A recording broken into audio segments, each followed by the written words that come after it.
Good morning, gasaholics. I'm Hot Rod Bob, and you've got Gas, the morning edition. Thanks for tuning in this morning. You did tune in, didn't you?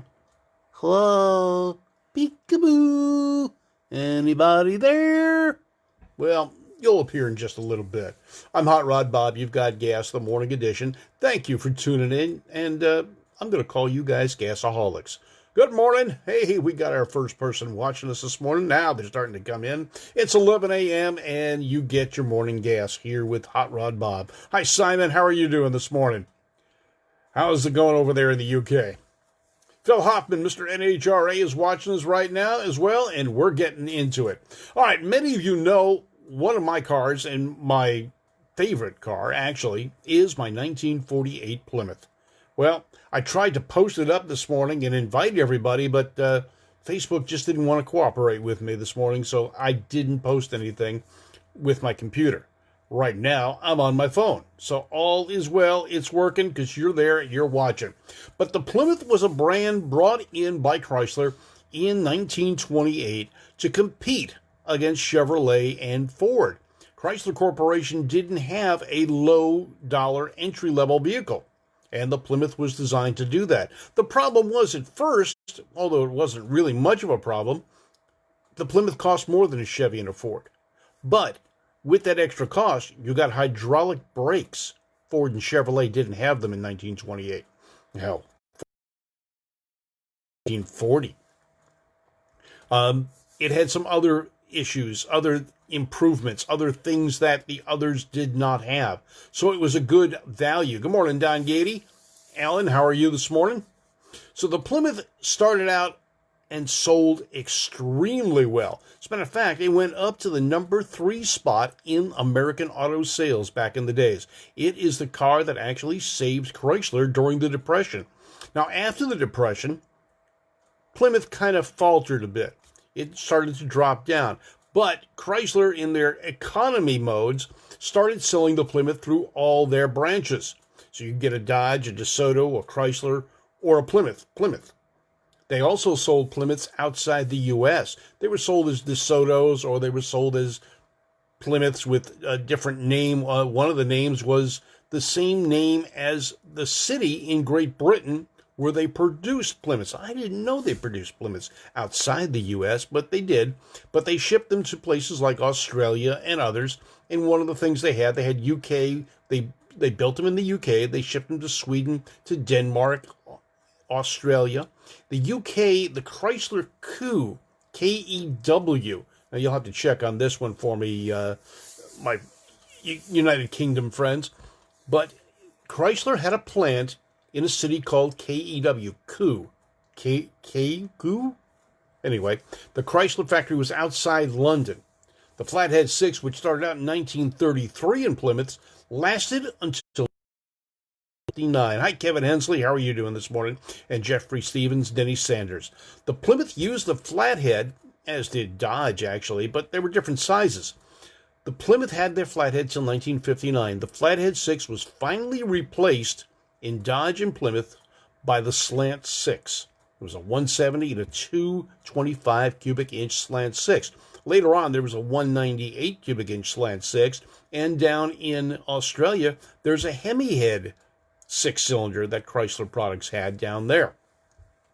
Well, 1939, Plymouth sold 17,000 vehicles. It was a banner year.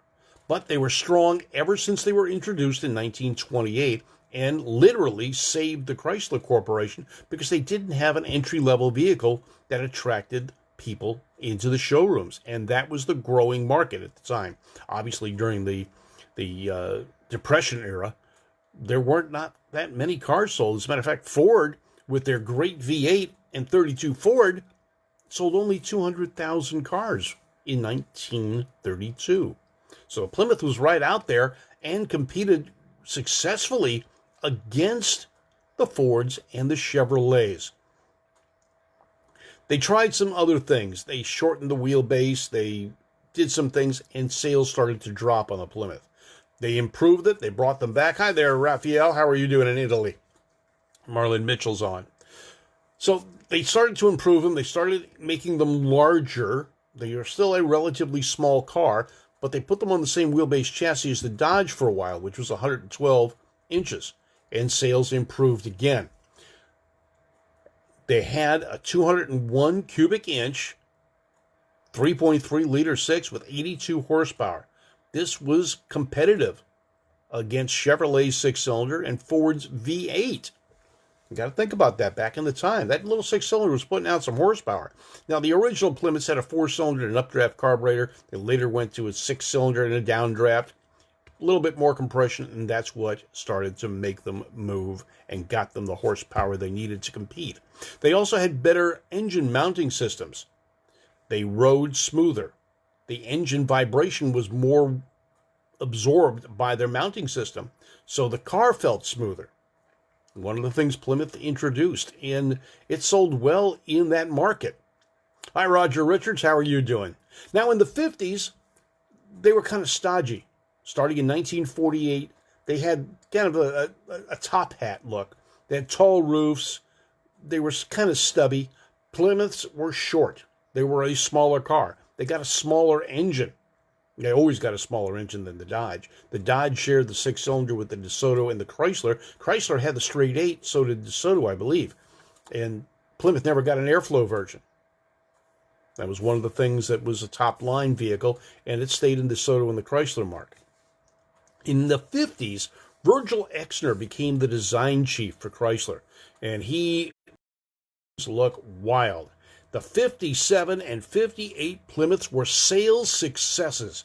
They sold 729,000 in 1957 alone. Now, that was excellent for Chrysler. It still didn't bring them up ahead of Chevrolet or Ford, but it put them right there in the number 3 spot. Plymouth, not Dodge, not Chrysler, just Plymouth alone. The problem was Chrysler had quality issues. Severe quality issues. The cars would rust away before your very eyes. They weren't prepared very well. The metal wasn't it wasn't very good. The quality of assembly wasn't very good. They were rust prone, and the engines were not very reliable. Well, they ran, they started, they drove well, but they didn't last long. There was an issue with burning oil. Now, they corrected that, obviously, but 57, 58 were not good years for reliability. So if you're looking for a collector Plymouth, the 57, 58s are gorgeous machines. They are just very, very rust prone, and the engines and I'm sure they're fixed by now because they've been rebuilt hundreds of times, are better. In the 1960s, Chrysler got a little off track. They thought the introduction of mid-size cars was going to replace full-size cars, and Chrysler downsized all of their vehicles. Well, most of them. The Plymouth suffered the most in this, and because of the quality control problems that plagued them since 1957, it showed in sales. 60s, people sought out cars that were better. Now, starting in 61, the Valiant became a Plymouth rather than a Chrysler product. So it was the Plymouth Valiant starting in 1961. And Chrysler, again, like I said, they downsized their full-size models beginning in 62. 60 was still the huge fins, big, gigantic cars, still with the same quality issues. The 57 and 58 continued on. They had to work on that.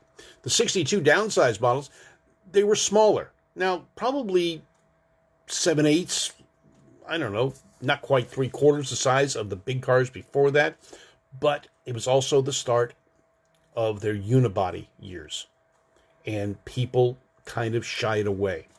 They were lightweight, though, and Denny Sanders can probably attest to this. With the 413s they had in 1962, these things were rocket ships. Then the 426 came in. The Plymouths were tough. Plymouths and Dodges both. They got downsized at the same time. Dodge had a little bit different styling. Plymouth was a little quirky. The Dodge was more acceptable. For 1965, the Fury models were built on the C-body platform, which was a little bit bigger. The Savoy line discontinued, and the Belvedere was now classified as an intermediate, and it retained the B-body style, used starting in 1962.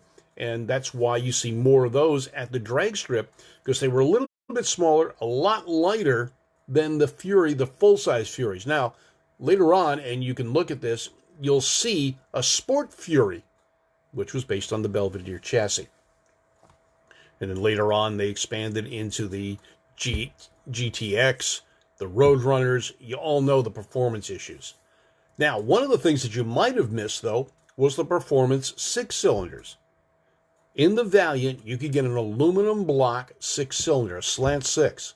They also had what they called was the Hyper Pack, which was a 4-barrel carburetor, a cast iron header, higher compression, and a little bit better cam, putting out a claimed 225 horsepower out of 225 cubic inches. Now, I had a 64 Dodge that all those items had been added to, plus it had a 4-speed with a Hertz shifter. It's a little 1964 Dodge Dart GT. It was a fun car, but in typical Chrysler fashion, it didn't stop worth a damn, and it wouldn't turn. It's a great straight line vehicle. Yes, Denny, Seiling approved quite a bit in 1963.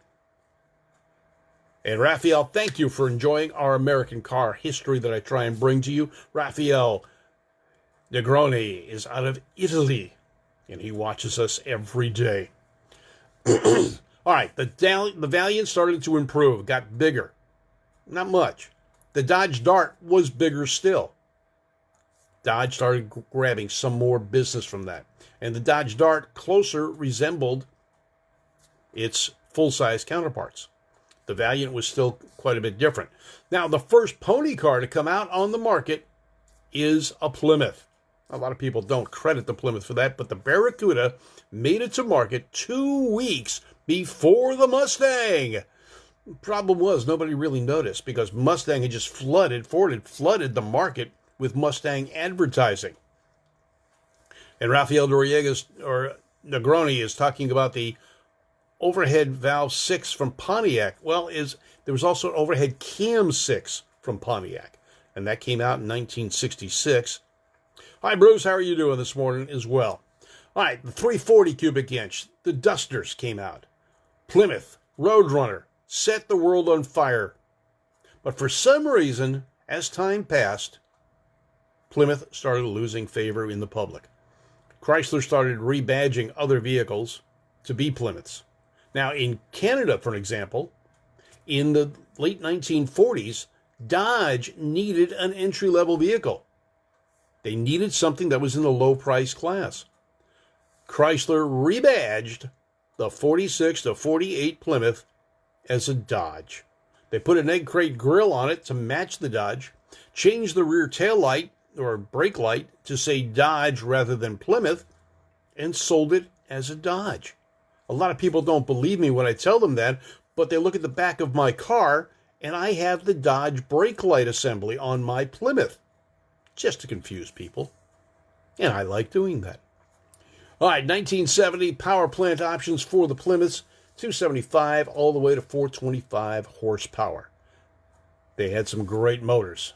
426 Hemis, 440 6-barrel, 4-barrel, 383 4-barrel, 340 4-barrels. Now, in the Barracuda, one of the downsides to it was the limited amount of horsepower when it first came out. Yeah, they had a 273 cubic inch V8. Ford had a 289. It had 225 horsepower, or 235 horsepower, but it was anemic.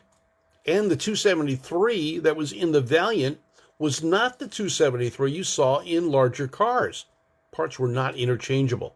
It was a unique engine. So it didn't go over real well. Now, they did have the S Formula, or the Formula S Barracuda, a little stiffer suspension, a little bit better braking. You got the solid lifter, 273 cubic inch V8 with a 4-barrel, 4-speed. I had a buddy that had one. It's a fun little car back in the day, but couldn't keep up with the Mustang, and that was its direct competition. The 1967 Barracuda was totally revamped. It became larger, a lot of engine choices, and it started to make grounds against the Mustang. Still didn't do it, but I'll tell you what, Sox and Martin red, white, and blue Barracudas, they were cool. Hurst Hemi under glass. amazing cars. So they were good. Plymouths kept on going. In the 80s, Plymouths just became a rebadged Chrysler product. Whether it was a Dodge or Plymouth, whether it was an Omni or a van, they all looked alike. They had different grills, maybe different taillights, the different badge. Plymouth started to go away. And the Chrysler Corporation basically killed their own Plymouth. They just rebadged cars. And the Plymouth started losing favor. The Dodge started picking up. Chrysler put their efforts into the Dodge products rather than the Plymouth. Dodge got the little Charger. Plymouth got an Omni, but never got the performance image that they gave Dodge with the Shelby. Hi, Barry Seaford. How are you doing? And Raphael's talking about the Dodge Diplomats sold in the UK were Plymouths. That's right. Or they were DeSotos. So they kind of used brand marketing. It was the same body. They just rebranded them and changed some trim. So the Plymouths went away forever. 2001. Last year of the Plymouths. They're gone. Killed off by Chrysler. The car that saved the Chrysler Corporation was canceled because Chrysler took the individual identity away from the Plymouth products. The Roadrunner set the world on its tail. Chrysler could have capitalized on that again. Now, they tried reintroducing the Roadrunner.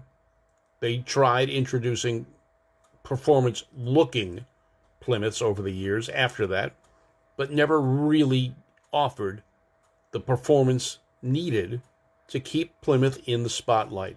The Barracuda, just a little bit shorter wheelbase than the Challenger, but when it came time to go racing, Sam Posey was put in a Dodge for Trans Am.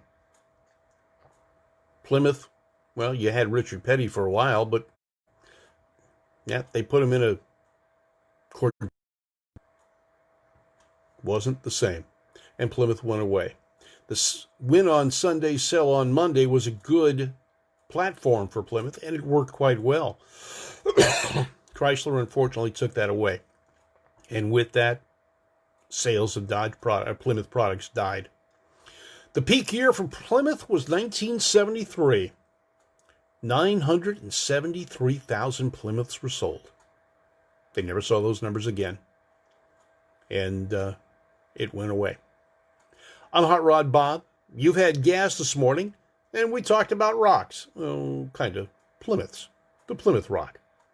I've got one. Mark McGeorge is watching this right now. He's going to be out here in Southern California this weekend. We got a bunch of these little soapbox derby cars he's going to be coming in here with.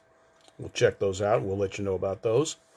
And, going to be some great wall art, and kids are going to be driving these things around the beach area here in Ventura. Neil Panks, how are you doing this morning? So, I'm Hot Rod Bob. You've got Gas, the morning edition. You guys have a great day. Have a great evening. We'll see you again tomorrow as we get ready for things. Mark McGeorge, Swede Savage. Yeah, he did drive a Plymouth in Trans Am. There were Plymouths in Trans Am. They were there. The Chrysler products didn't do that well against the Chevrolets and the Ford. A little bit better support and sponsorship. There were more of them as well. But they were fun. Neil, yes, Peg and I are doing great. I shipped her off to work today. She's working. I'm home. But I got to get things ready for Mark McGeorge when he and his family come out here to visit in Ventura this weekend. So I'm going to be working around the house. All right, you guys have a great day. Thanks for being Gasaholics and joining us here at GAAS, the Great American Auto Scene, every morning at 11 a.m. Pacific Time here in Southern California. Thank you, folks. Have a great day. And don't forget our sponsors, because right now it is more important than ever to keep in touch with the people that support our hobby. Beach Underwriting, Motorsports Team, going to Bonneville in August. Irwindale Speedway, Irwindale Drag Strip. No racing going on yet. We're hoping to open up soon and get back to street racing type action. Streetcars on the strip at Irwindale Drag Strip. Thursday Night Thunder. We're hoping to bring it back as quickly as we can. I know Steve Sherman's working on some Match Race Madness dates. We're going to get things going once again. The Speedway, trying to get back on the NASCAR schedule and get some of the best circle track racing around. It is the best circle track in Southern California. It's the fastest and the bestest. It's Irwindale Speedway. Moon Eyes, the legend continues on with Shige and Chico running the operations in Japan and the U.S. They've got the parts you need for your hot rod. Service Tech, working on your car in the garage? It's always best to have the best equipment to make the job easier. Service Tech out of Simi Valley, California. Check it out. Ask for Craig, and he'll help you out. Moon Eyes, Service Tech, Irwindale Speedway, Irwindale Drag Strip, Tucker Tires, Beach Underwriting, Valley Head Service. These guys. Got that antique engine you need taken care of? They can build it. They just finished a rare set of Gurney Westlake cylinder heads. 3-valve heads that made the Gurney Westlake motors sing. Check them out. Valley Head Service on Facebook. Talk to Larry Ofria there. You guys have a great day. Good morning, Bobby Dye. Welcome. Man, you've got a heck of a car collection. Love what you're driving. You guys take care. I'm Hot Rod Bob. You've had gas. The morning edition. Thanks for being a gasaholic. Hi, Sue Hilton. How are you doing? Yes, we are staying safe. Well, as safe as Peggy can be around me. She says I've got a lot of European ancestry. Russian hands, Roman fingers. I don't understand. Anyway, that's another story altogether. You guys take it easy. Have a great day. We'll see you again tomorrow morning.